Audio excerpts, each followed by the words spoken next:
আজ আমি এক্সপ্লেন করব সম্প্রতি মুক্তি পাওয়া ধুরন্ধর মুভিটি। রণবীর সিং অভিনীত এই মুভিটি সাসপেন্স, অ্যাকশন এবং থ্রিলারে বাজিমাত করেছে। তো চলুন সরাসরি চলে যাচ্ছি মূল গল্পে। সালটা ছিল 1999 সালের 30 ডিসেম্বর। তখন কান্দাহার বিমানবন্দরে একটি প্লেন হাইজ্যাক করা হয়। হাইজ্যাককারীরা 3 জন সন্ত্রাসীকে মুক্ত করার চেষ্টা করছিল। এই পরিস্থিতিতে ইন্টেলিজেন্স ব্যুরোর প্রধান অজয় সানিয়াল স্বরাষ্ট্রমন্ত্রী দেবাব্রতের সঙ্গে কথা বলছিলেন।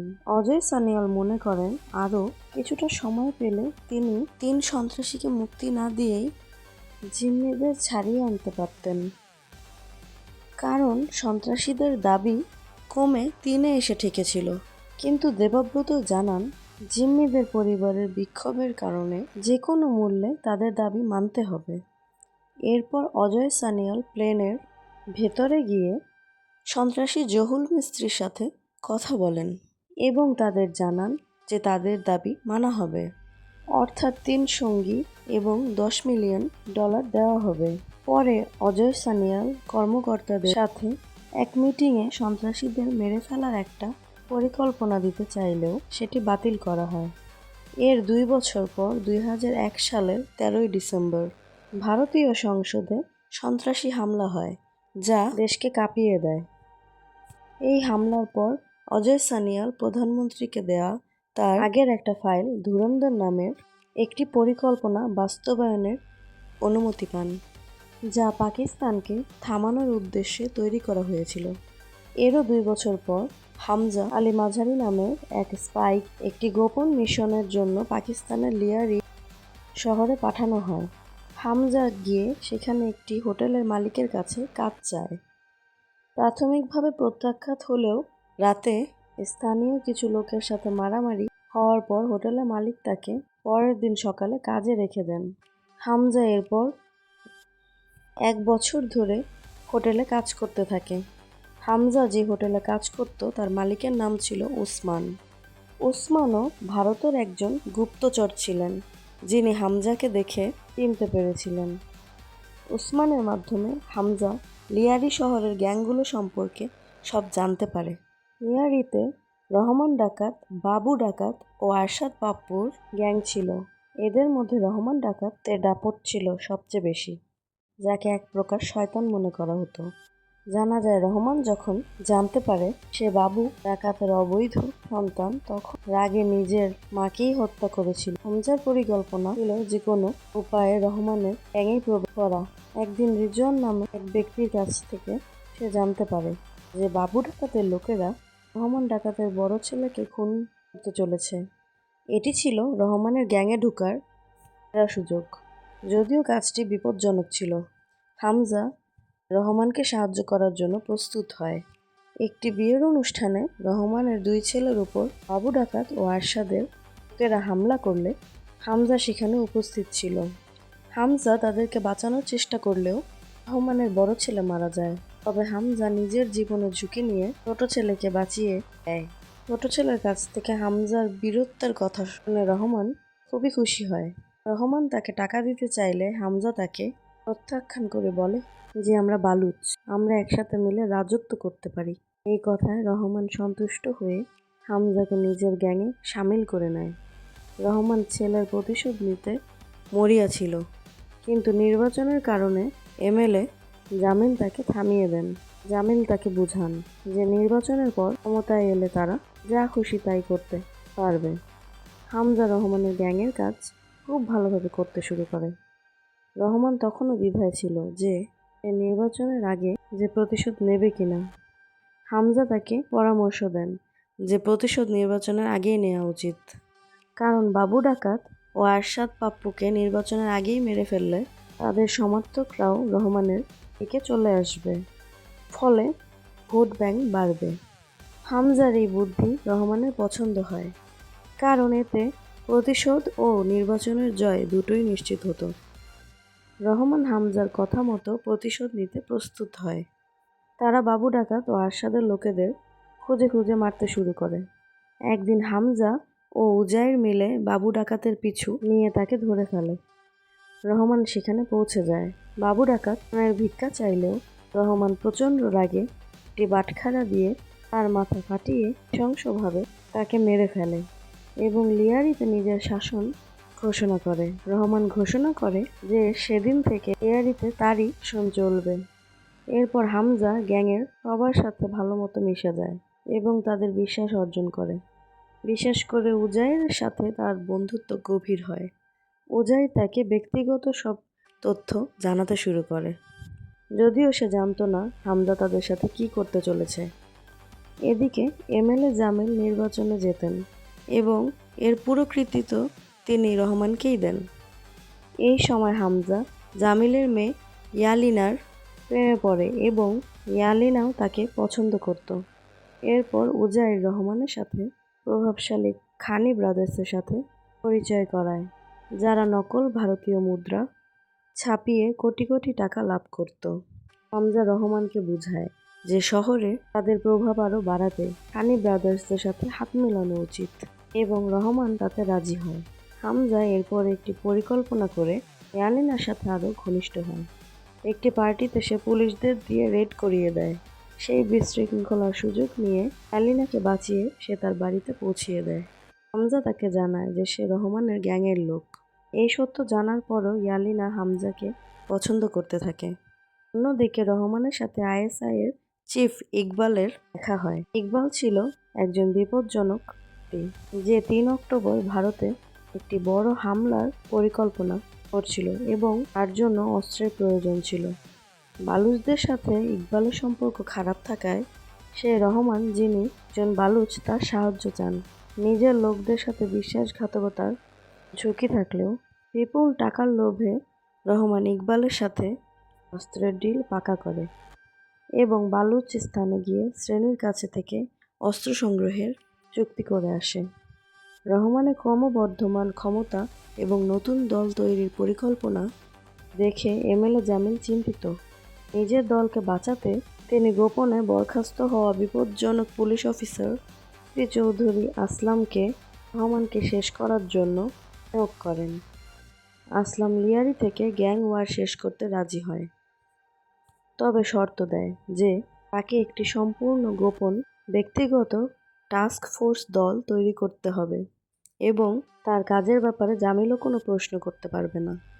জামিল সে শর্ত মেনে নেয়।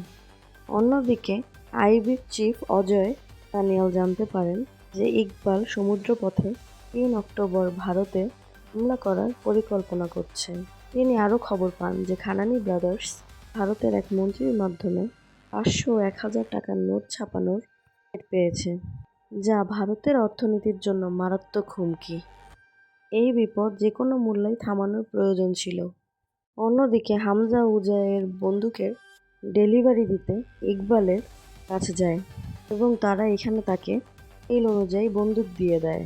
এখন এখানে ইকবাল হামজাকে জানায় যে তাদের যে ৩ অক্টোবরের পরিকল্পনা তৈরি হয়েছিল সে সম্পর্কে ভারত জানতে পেরেছে। এই খবর কে দিয়েছে সেই খবরের একটি সম্পর্কেও সে জানতে পেরেছিল। এই কারণে সে সেই খবরের লোকটিকে হামজা সামনে খুব খারাপভাবে মারে, অর্থাৎ এত নৃশংস যে আত্মা কেঁপে ওঠে।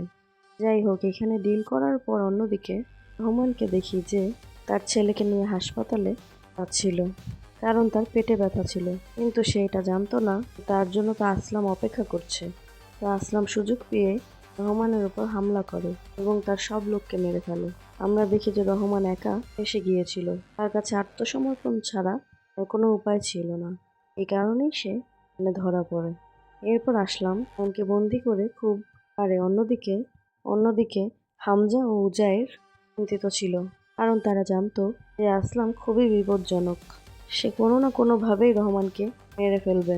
কারণেই তারা চিন্তিত ছিল যে কী করবে। তখন হামজা সেই লোকটির সম্পর্কে জানতে পারে এবং রহমানের ছেলেকে কি ওষুধ দিয়েছিল। আসলে রহমানের বাড়িতেই কাজ করতে লোক আসলামের সাথে হাত মিলিয়েছিল। সে তার কথা মতো রহমানের ছেলেকে ঔষধ দেয়, তার ফলে তার পেট ব্যথা হয়েছিল। এইখানে হামজা লোকটিকে খুব মারে এবং আসলামের টাস্ক ফোর্স টিমের ব্যাপারে জানতে পারে। তো হামজা উজাইরের সাথে মিলে একটি পরিকল্পনা করে সে তার টিমের উপর হামলা করবে। যদিও সবার আগে সে আসলামের কাছে জামিল ও তার ভিডিও পাঠায়, যেখানে দুজনে মিলে রহমানকে শেষ করার ডিল করেছিল। কিন্তু এই ভিডিও দেখেও আসলামের কোনো কিছু যায় আসে না, কারণেই সে সিদ্ধান্ত নেয় সে তার টিমের উপরে হামলা করবে। পরে আমরা দেখি যে হামজা তাদের কাছে পৌঁছে গিয়েছিল এবং তাদের খুব মারতে মারতে ভিডিও বানিয়ে আসলামের কাছে পাঠিয়ে দেয়। এবার এটা দেখে আসলাম কেঁপে ওঠে এবং রহমানকে ছাড়তে প্রস্তুত ছিল। যদিও সে এখানেই রহমানকে মেরে দিত, কিন্তু হামজার কারণে সে বেঁচে গিয়েছিল। এরপর খুব একটি বড় ঘটনা ঘটে যায়। হ্যাঁ বন্ধুরা, 2009 সালের হামলা তো তাজ হোটেলে হয়েছিল, যার ফলে পুরো ভারত কেঁপে উঠেছিল। আসলে গত কিছুদিন ধরে ইকবাল যে অস্ত্রের ডিল করে পরিকল্পনা করছিল, সবকিছু এই কারণেই ছিল। এই কথা যখন হামজা জানতে পারে তখন খুবই দুঃখী হয়, কারণ এইসব পরিকল্পনা চোখের সামনেই তৈরি হয়েছিল, কিন্তু তার কোনো ধারণা ছিল না ইকবাল এত তাড়াতাড়ি ভারতে তাজ হোটেলে হামলা করবে। কারণে হামজা পাগল হয়ে গিয়েছিল। তার ভাবনা ছিল যে এইবার সে তাদের ছাড়বে না, কিন্তু ওসমান তাকে অনেক থামায়। তার বক্তব্য ছিল যে যদি সে তাড়াহুড়া করে কিছু করে তবে অনেক সমস্যা হয়ে যাবে, ফলে তাদের পরিকল্পনা নষ্ট হয়ে যাবে। এই কারণে তাদের ধৈর্য ধরে কাজ করতে হবে। রহমান ডাকাত যখন খুব উৎসাহের সাথে তার নতুন রাজনৈতিক দলের ঘোষণা করে, তখন জামিল বুঝে যান যে তার নিজের রাজনৈতিক খেলা শেষ হতে যাচ্ছে। পরিকল্পনা অনুযায়ী হামজা ইয়ালিনার মাধ্যমে জামিলের সাথে দেখা করে। জামিলকে বোঝায় যে এতদিনের সব সমর্থনই ব্যর্থ, তাই তার এখন হামজার উপর ভরসা করা উচিত। রহমান ডাকাতকে শেষ করার জন্য হামজা জামিলের সাথে হাত মেলায়। হামজা ও ইয়ালিনার প্রেমের কথা জানতে পেরে জামিল তাদের বিয়েও দিয়ে দেন। বিয়েতে রহমান ও ইকবাল দুজনেই উপস্থিত ছিল। সেখানে তারা ভারতের ভেতরে 15 আগস্ট আরও একটি হামলার পরিকল্পনা করে।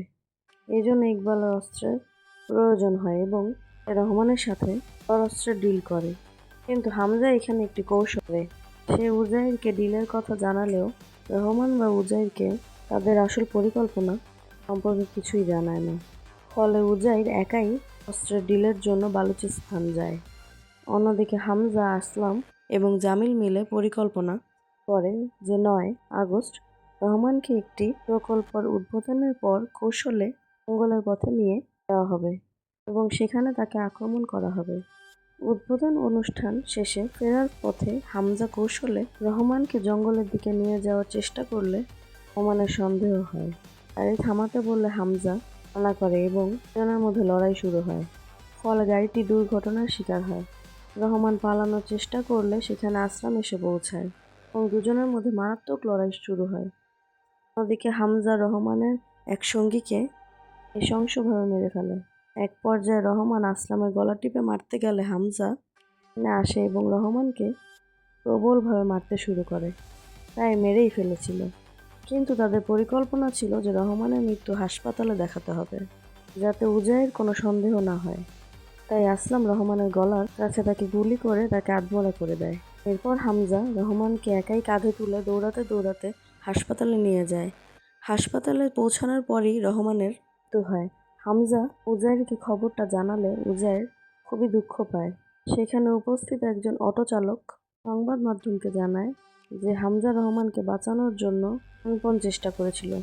এই সাক্ষীর কারণে কেউ হামজাকে সন্দেহ করে না এবং সে আবার স্পাই এজেন্ট হিসেবে সেখানেই থেকে যায়। গল্পের শেষে জানা যায় 2002 সালে অজয় সানিয়াল যে ধুরন্ধর মিশন তৈরি করেছিলেন, তাতে এমন কয়েদিদের অন্তর্ভুক্ত করা হয়েছিল যাদের জীবনের প্রতি কোনো মায়া ছিল না। কয়েদিদের একজন ছিল আমাদের হামজা, যার আসল নাম ছিল জসকির সিং। এখানেই কাহিনীর সমাপ্তি ঘটে। তো এই ছিল ধুরন্ধর মুভিটার সম্পূর্ণ কাহিনী। মুভিটির কাহিনী আপনাদের কাছে কেমন লাগলো তা অবশ্যই কমেন্টে জানাতে ভুলবেন না। আর চ্যানেলে প্রথমবার এসে থাকলে অবশ্যই সাবস্ক্রাইব করে বেল আইকনটি প্রেস করে রাখবেন। ধন্যবাদ।